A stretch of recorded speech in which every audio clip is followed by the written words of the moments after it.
50 рублей. Это много или мало? Много ли можно купить на эти 50 рублей? 2 жетона на метро. Пакет молока и полбатона.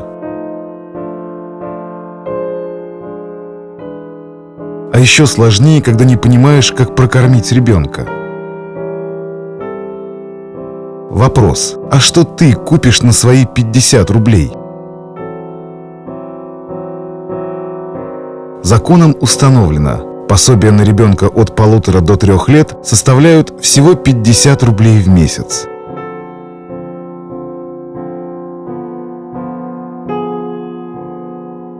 Государство оценило содержание твоего ребенка в 50 рублей в месяц. А сколько тратишь ты? Разве это не смешно?